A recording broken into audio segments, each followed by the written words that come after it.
Alright guys, welcome back to VALORANT. It was absolute chaos in the VCT last night with many crazy games going down, especially in the Americas with some big drama, NRG versus Lev, and then this FURIA team, they've managed to do it again. FNS absolutely mind-blown at some of the plays that he is seeing. Do these cats need to get out of the league ASAP? What is going on in VALORANT right now? Some big outcomes though as well in terms of what we are expecting to see in the off-season, which players and teams are actually going to get kicked out of this league. Very much into your thoughts in the comments. Hit the like button if you enjoy, subscribe if you're new as always. I would greatly appreciate it. We're going to begin here with Shanks. He's back on G2. Well, he's back somewhere anyway. He's been on many teams over the last few years, NRG. You know, basically every few months he's on a new team. He was on G2 for a day when they played at the World Cup, and then they got knocked out and it was a shambles. So he eventually does, well, he left and now he's back again. So it's all going on over there.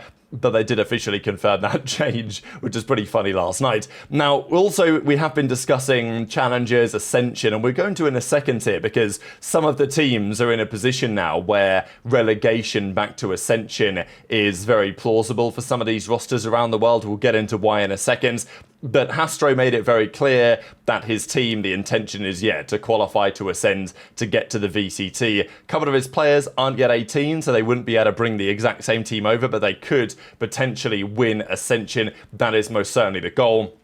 They've also got the Red Bull Homegrounds, they've got the Canadian qualifier coming up, the Cuban Academy team has been invited to that, so Caillou, Satellite, Redux, Nismo and Knights, they've been looking pretty good lately. They actually, as we know, beat Envy just the other day.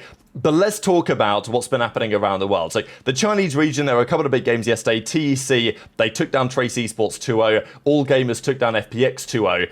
The big game, though, that we want to see is this one, Wolves versus Nova Esports. And right now, Wolves, they took the game one, 16-14 on the Haven. Sufat BB with a top frag in performance. Actually, Lysor had 25, but CB had 34 frags. It wasn't enough. They lose the overtime.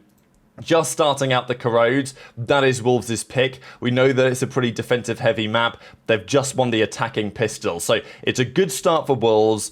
If they get over the line here, they can still qualify for the playoffs. So if they get to 2-3 and they beat Nova, which now they should, as questionable as their run has been, then they do have the head-to-head over DRG. So then tomorrow, actually no, it's in a couple of hours. So when DRG play XLG in a couple of hours' time, then this is a crucial game. So tomorrow we will know who's got through to the playoffs and who hasn't from that region. TEC got a win, but it's not going to matter for their prospects, of course, making it through. Now, we also had some pretty insane games in the Pacific yesterday. This was an absurd one from Primi. I actually mentioned just the other day how Primi, we know the talent that he's got, but we hadn't really, for some time, seen that displayed, right? Like, talent just had been pretty underwhelming for some time. And, well, they finally decided to turn on the heat. This was an outrageous 1v4 clutch from Primi against T1. And Talon might be back. Of course, people are going to clown T1 and say, well, you know, you can't blame Sylvan for this one and all this. And you know what? Fair enough. They maybe deserve to get clowned after all the recent drama. But, yeah, Primi and Thai, they're closing in out 13-10. That's what we saw on the Corrode, and then 13-6 on the Lotus. So pretty much a masterclass, really, there from Talon. They get the job done. The other big series, though, that's just concluded in the Pacific is this one. This is today. That Talon series, of course, yesterday. Boom Esports DFM. And this is a 2-0 to DFM. So DFM are back. They're making the run. Are they going to do it right? Are they going to win champions? I'm not so convinced. But it was 13-10 on the Lotus, 13-2 on the Corrode. I mean, we say that Corrode can be pretty defensive-sided. But Boom Esports get absolutely boomed on their defensive side here. DFM advance, and this is big, right? Boom Esports, we know that they had that good run at the start of the season, but it's not concluded to anything once they started to play teams that actually had set rosters. And this means, by the way, that Boom Esports will not be in the Pacific next year, because if we look at the standings in the Pacific right now, Boom Esports are 0-6, they're 0-3, they're not making it to the playoffs, and if you don't make it to the playoffs, that means that you're going to miss champions, they're not going to be at the playoffs, and as a result of that, they're going to be relegated back to the Challengers League. That's how it works nowadays, if you guys aren't familiar. teams that get promoted, and of course Boom Esports only got promoted because of the whole Bleed Esports drama, but still, if you come up to the Pro League, you used to get 2 years guaranteed. Now you only get that second year if you qualify for champions, or if at least you make the playoffs. If you don't do either, you're getting fully relegated. If you make the playoffs, you at least get to fight for your spot, but they will be straight back, we think, to the Challengers League for next season. A couple of things in Europe as well. Vitality played Heretics, and this was probably winnable. Vitality will feel. I mean, Les was plus 10. He gave it a good go, but in the end, it was Heretics 13-11 on the Haven after some, let's say, questionable moments. And then the Ascent was 13-9 after a Heretics attack in Masterclass. So, pretty crazy series, really. And, well, Durka says here, this was the moment that is worth looking at. Honestly impressive that Heretics mentally regained from this, because you're not going to see this one every day coming out of the ISO ult. And, well, we see what happens here, right? So he hits the regenerate. Mini Boot goes for the spam and gets absolutely clowns by the Omen there. Kicks gets the defuse and wins the round. And, quite the way to start off the series there. But in the end, Heretics do bounce back and get the win. So, Vitality still on the struggle bus. As Durka says, GG's lost 0-2 to Heretics. They were the better team. Losing so many of those rounds is very sad.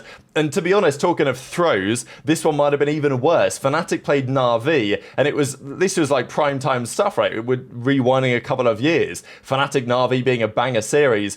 And Na'Vi gave it a great go, but oh my god, some of the things that we saw this game. The bind was 15-13. So winnable for Na'Vi, but they lost. The Ascent was 13-10. They did win it in the end, but it was questionable. And then they lost the Icebox, of course, as we know.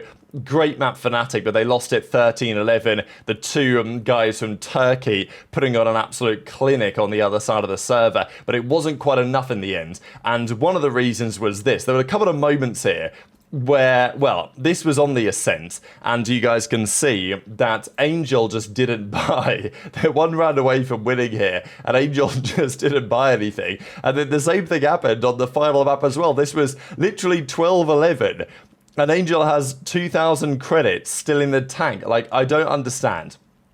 I don't know what's going on. But anyway, Na'Vi find a way to lose. Like, is this match fixing? Do we need Sean Gares to come back? Like, I don't know what I'm looking at right now. Anyway, Na'Vi go down at Fnatic, expected loss. They move to 1-2. Apex and Koi are struggling, so Na'Vi will still probably make the playoffs. But of course, you don't want to make the playoffs as the worst seed, because then you get the difficult matches on the other side of things. Absolute insanity. We've got Koi Apex, so one of them is going to get a win. And Na'Vi play Koi and KC. And KC are not an easy team to beat right now. They're pretty solid. So anyway, that's how it looks in the European side. But if you thought that was a clown show, we've got to talk about the Americas, because it was funny, right? Yesterday we talked about some scrimbucks getting leaked, that FURIA were playing G2, and it seems that they were giving G2 at least a good run for their money, if not beating them outright. They're up 14-5 in a scrim set. Then it became 14-8. And then we saw them play 2G yesterday, a team that's definitely improved. 2G definitely got better, but still, FURIA will feel like, okay, this is our chance. Finally, a Brazilian team is going to get a win.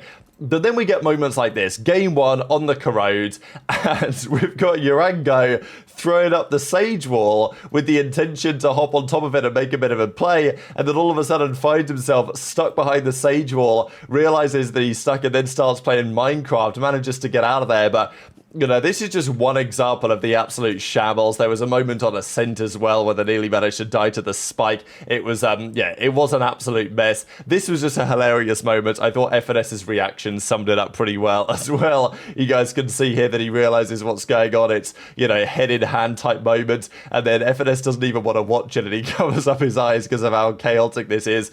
And FURIA 2G were, they were going at it game 1. Now, to be fair to FURIA, they actually won the game 1. They took that Corrode in the end, 14-12. What an absolute masterclass. And then after that, 2G just slammed them. And like, it's almost sad to watch, right? Because I know that after a lot of the matches that FURIA have played, they've said, oh, we're not really sure why we got beat 13-0 there. You know, it's uncharacteristic for us, so we're going to lock in and we're going to do better and make sure that we don't mentally spiral. And then they get 13 threes, 13 twos by 2G. So, this was an absolute nightmare. Look, a Brazilian team did eventually get a victory, but I know that there's many people who are saying, you know what, get these clowns out of the league, or whatever you want to say. we know that the players aren't happy about the situation, the content creators aren't happy about the situation, and especially just because there are so few games in the VCT, they play like once a week, and every weekend we turn up to watch FURIA deliver a disaster class like that. Look, I guess to their credit, there is some entertainment value in it, but maybe not necessarily for the right reasons. Now, NRG, they also had a game to play. FNS, former NRG man, said NRG's about to steamroll this group. Jinxes don't exist. And they did get the win against Lev, but really it was all about Sato. So it's not like there aren't Brazilian talent out there. Sato was formerly on M80, right? Then was picked up here with Okonos to the Lev team. They've maybe got somewhat better, but NRG, at least based on the numbers, did slam them bad. Marder, Som, etc. had good series, but it was Sato who was trying his absolute best to get these guys over the line. Okay, game 1 wasn't doing anything crazy. It was 13-7 to, obviously, NRG. Game 2, this was when Sato, I mean, look at that. The rest of his team, you can add up, what, 10, 15, 12, like that comes to 37. 3 of his teammates combined, he nearly had as many kills as all of those guys. It was ridiculous, to be honest. 35-18, tried his best. They did get the win. And then the Icebox, even though, again, he was 25-16 on the Jet, it was nearly enough, but Marder had a good enough map on the other side as well, and it was 13-11. So it was a very competitive series here. NRG get the win, and as Som says, wow, that Sato guy is nuts. Fun game to play.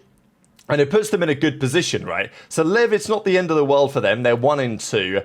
We know that MIBR and Loud have been kind of struggling here, but Crew are always a threat. So Lev would have really loved to win that series, especially because they've got to play Crew and 100T next. So not really the ideal there for Leviathan. Group A is very much all to play for. We've got the games going on there tonight. So Sen versus Cloud9 is happening tonight, and then MIBR 100T. So some big games in those 2 respective regions. Very much enjoyed your thoughts in the comment section below, because it was a dramatic day of action with some big implications around the world of Valorant yesterday. Hit the like button if you enjoyed. Subscribe if you're new. Take care, and I'll see you next time.